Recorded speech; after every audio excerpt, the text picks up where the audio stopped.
இவன் இதன் நிமித்தமாக 40 ஆண்டு காலங்களாக தேவனுடைய ஆசீர்வாதத்தை கெடுத்து போட்டவன், தேவனுடைய ஆசீர்வாதத்தை பெறாமலாக்கினவன்.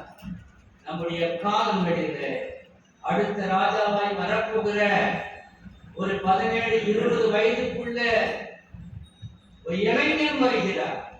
அவரைத்தான் கர்த்தர் தெரிந்து கொண்டார்.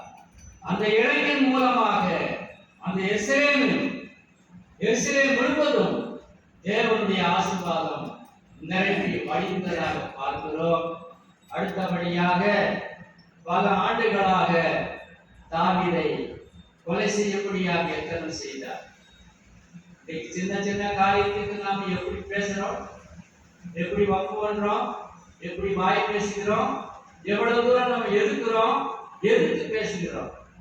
ஆனால் அந்த சவுளுடைய குமார்த்தியாகிய மீகாளை திருமணம் செய்த போது இந்த சவுளுக்கு அசுத்தாவி பிடிச்சிருச்சு. அதுல ஒரு வேலைக்காரன் சொன்னான், தாவீது வந்தால் நம்முடைய அசுத்தாவி போகும் என்று சொல்கிறார். அசுத்தாவி விரட்டுவதற்காக தாவீது வருகின்ற போது தாவீது அப்படி செவரை ஒட்டி கொண்டு நிற்கிறார், ராஜாவுக்கு பயந்து. ஆனால் ராஜா என்ன செய்யறார் தெரியுமா?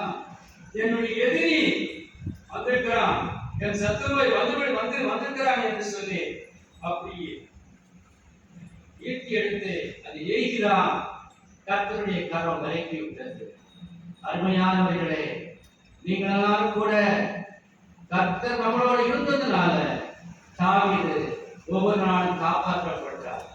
ஆகவே கர்த்தருடைய பிள்ளைகளாக நீங்கள் எல்லாரும் கூட இந்த அதிகாரங்களை நாம் ஏன் தியானிக்க வேண்டும், ஏன் நமக்கு நாம் உணர வேண்டும் என்று சொன்னால், இந்த பூமியில வாழ்க்கையில விட்டு போற சபை நன்றாக இருக்க வேண்டும், விட்டு போற குடும்பங்கள் நன்றாக இருக்க வேண்டும், நம்முடைய பக்கத்தில் இருக்கக்கூடிய மக்கள் எல்லாம் நல்லவர் என்று சொல்ல வேண்டும், கெட்டவர் என்று சொல்லுகின்ற போது, ஆனால் சவுளுடைய இறுதியோ துச்செய்தி, கெட்ட செய்தி, சாட்சி இல்லாமல் காணப்படுகிறதை பார்க்கிறோம்.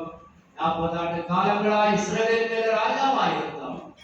ஆனால் அவரால் ஜனங்களுக்கோ தன் குடும்பத்திற்கோ தனக்கோ ஒரு நன்மை இல்லை என்பதை வேதாகம் சொல்கிறது. இப்படிப்பட்ட ஒரு கேவலமான ஒரு வாழ்க்கை நம்ம வாழக்கூடாது. நாம் யாரை போல வாழ வேண்டும்? தாவீதை போல வாழ வேண்டும். நம்ம தேவன் கொடுக்கப்பட்ட சபையில நாம் ஆசீர்வதிக்கப்பட்ட பிள்ளைகளாக இருக்க வேண்டும். பார்த்து நம்ம வாழ வேண்டும். இதுவே நமக்கு ஒரு பெரிய ஆசீர்வாதத்தை கொடுக்கும். சிந்தனை கூட கர்த்தர் அதிகமாக ஆசீர்வதிப்பாராக.